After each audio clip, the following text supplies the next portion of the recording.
Actually, we should sing, shouldn't we? It's his 40th birthday. It's a big 4. Oh, yes. Yeah, you wouldn't believe that, huh? Don't go in the camera. Yeah, we could sing if you want. We don't want. Okay, nobody wants to sing. Nobody wants to sing. I want to sing, actually. It's in the Yeah, let's start with the injuries if we can. Alex Oxlade-Chamberlain, last seen, for example, protective boot and crutches. How is he? And is there any news on anyone else in the squad?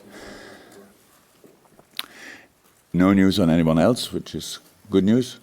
And with Oxley, yeah, the ankle, what we probably expected. It's you have 3 ligaments on the outside of the ankle. One of them is damaged, and now we have to see how quick we can fix that. I don't know exactly. I had that injury, but it's myself, but it's years ago, yeah, it can take a while or it can be quicker. We have to see, but no chance, of course, for Thursday. No chance. This year, Oxley will not play anymore. That's clear, and then we have to see how quick it can settle. Yeah, that's it. And nothing on Lovren or Matip there, both and Fabinho, both in a really good way, but of course not ready for these games. No. What about how much you have to think about fatigue? I know you travel and you expect the squad to be fit, but will you only know when the players run out against Leicester whether they are feeling it in the legs, because there are a lot of minutes? Look, the only real thing I can say, because if whatever I ask the players, we are all in a situation where everybody wants to be constantly fit, so I don't have to ask them, but I can only judge myself. The way to Qatar, sleeping-wise, was difficult to get used to for me. On the way back, it was completely normal. Since then, it's all good. We had yesterday a day off. I'm pretty sure the boys slept as much as they could, and they should be completely fine today. From that point of view, the way there was climate change, all that stuff that was really kind of intense, and we needed really days, maybe nearly the full week to get used to it. But now on the way back, we are in all the circumstances we know, 4 years, and all good. Carlo Ancelotti is the only manager to have got the better of you so far this season, and now he's moved in just over the road. Are you looking forward to your showdown in the FA Cup? What does it do to the dynamic in the city? I couldn't be further away from the FA Cup in the moment. There are three. Oh my God, can't believe 3 very important games in between. So I cannot really think about that. I get it that Carlo yesterday had to speak already about it and about his record and stuff like this. All good. It's a big proof for our relationship. I like him a lot. I liked him a lot.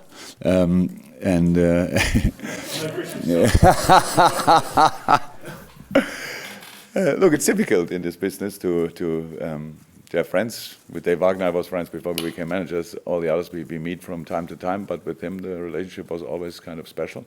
Yeah, so now we meet a couple of times during the year, more often than probably we are used to, but that's all. Yeah. I would love to say I wish him luck.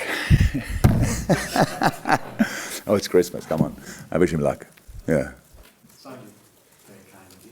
Yeah. I don't know whether you look at the league tables or not, but obviously if you beat Leicester City, you become 13 between them. So how do you stop the chat of people just assuming that you are Oh, if we win, you mean the chat if we win, or what? Or the chat already before your chat already? I can't obviously not stop you. You know that. Yeah. So I will not, and I can't. That's how it is. It's people can still, in this part of the world, about and talk about what they want. So no problem with that. We will not be fussed by that. We are not. We are not in this situation where we are in because we thought things are over before they are over. We are not in the situation we are in because we didn't take each game we played so far 100% serious. Boys were always 100% focused, and that's what we will be at Leicester. And all the talks before, if we would do this or do this, what then happens are absolutely not important to us. They have absolutely no influence. We are pretty good in shutting the doors around us, that we really don't. That's not interesting. It's normal in this business that you have to talk about these kind of things, but you don't have to think about it. And when you are involved, and we don't. We just play the next game, and then we have a couple of hours time to recover and play the next game. So there's no time for anything else.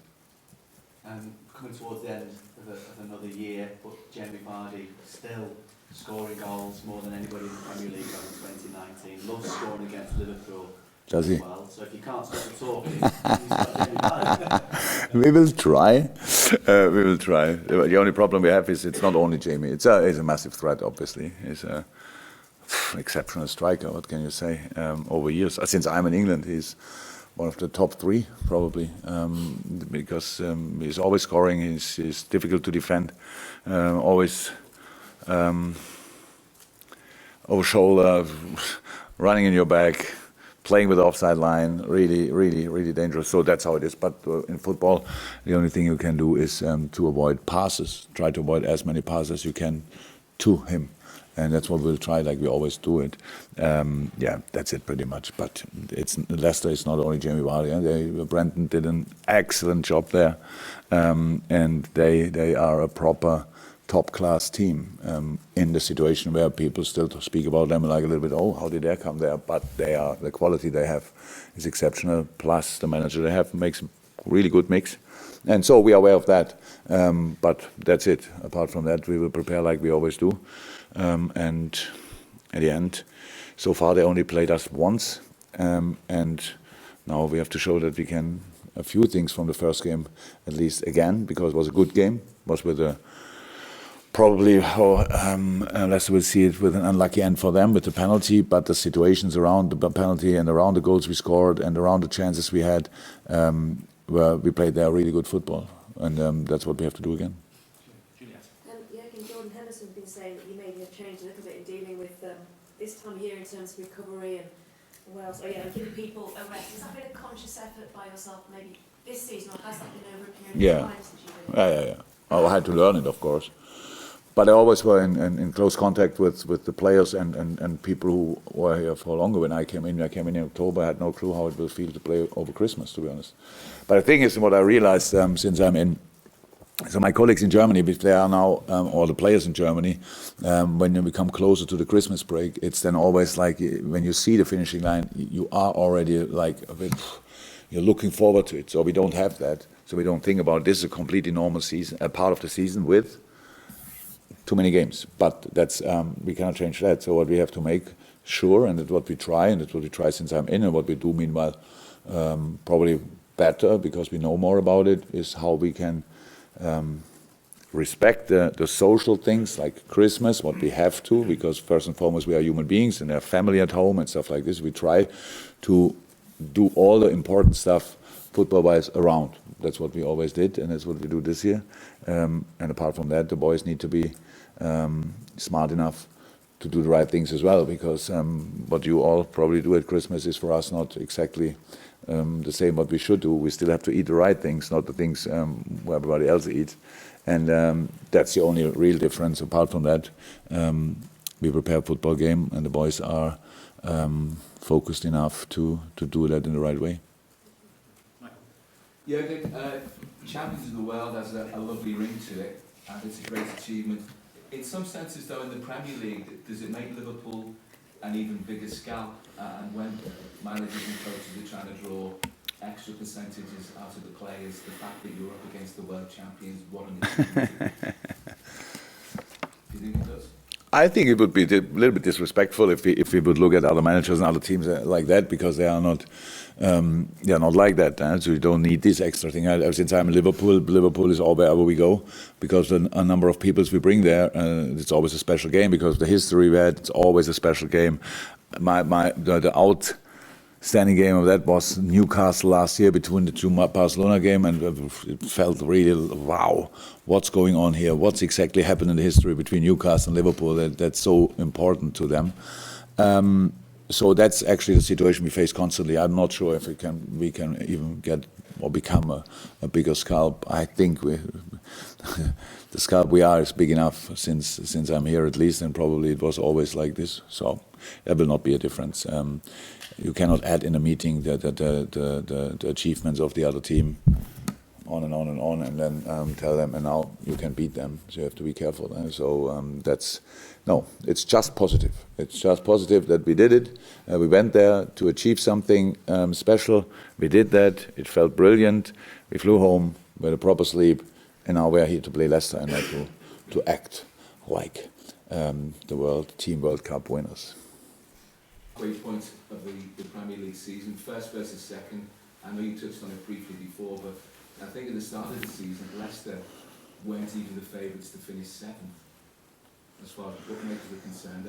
Have you been surprised by not just the progress that they've made, but the fact that their consistency levels are so good?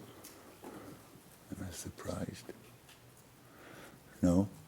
It's the situation what Leicester have, and rightly so, because they were whatever seventh or whatever last year, so and don't play international football, but have the quality if they go through the team. Paris, for example, needed a while to adapt to the position. He came in, and a lot of people in football thought he's rather wing back than a full back, but now he's a proper full back plus a threat, so like an offensive fullback. Ben Chilwell is since 3, 4, 5 years already in pretty much everybody's book.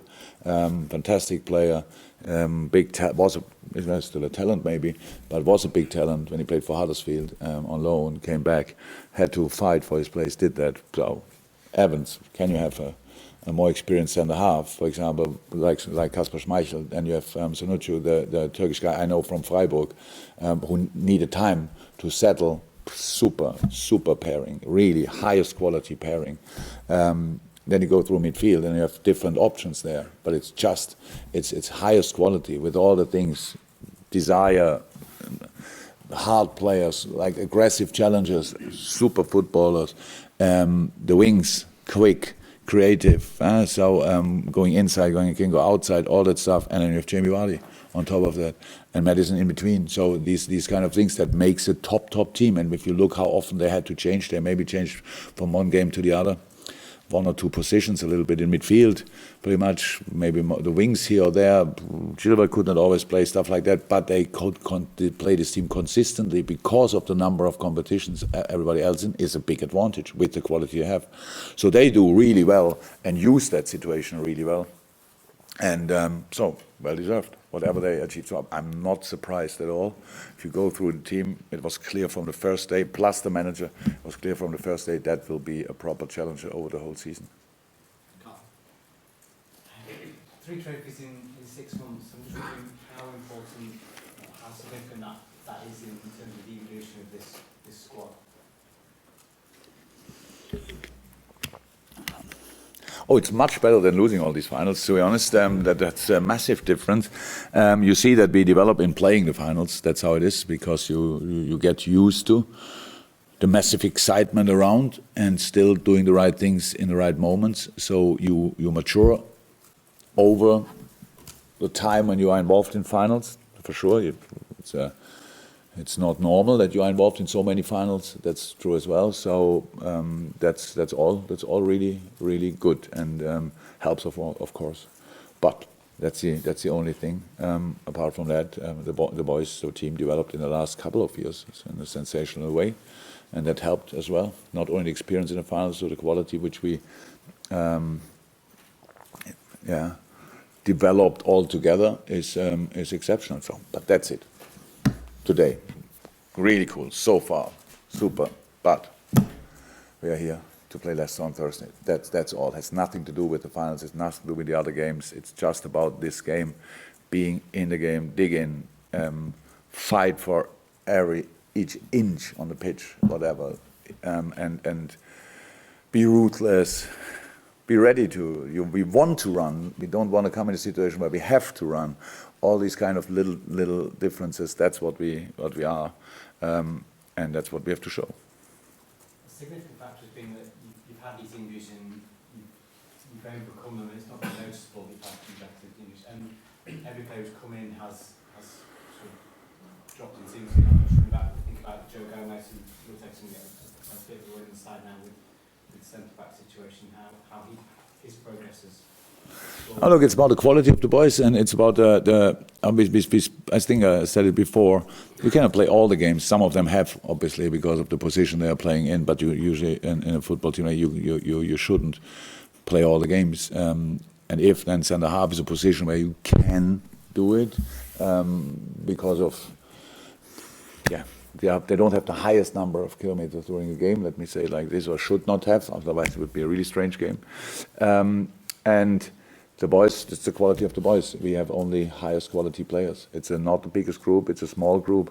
I mean, we're getting smaller week by week pretty much, but so far we could deal with it. But how it's always said, to come through a season, you need to be lucky in these moments, that you really can bring on a team which is able to win a game. You never get a guarantee, but you need to make it as probable as possible, and that's what we try to do. And now against Monterrey, we had now first time the situation that we had only one centre half left, and Hendo did an exceptional job there, or the whole team did that, and was interesting to watch, interesting to analyze.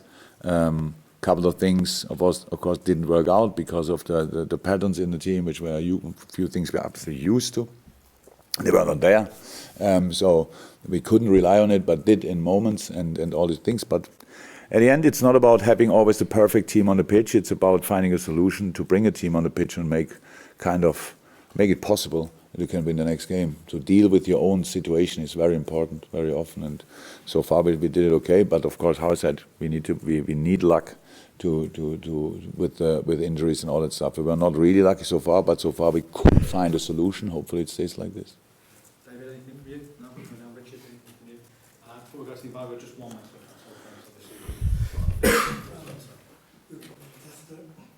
Every single manager has image of the perfect football or perfect performance. How close to your Liverpool performing to your ideal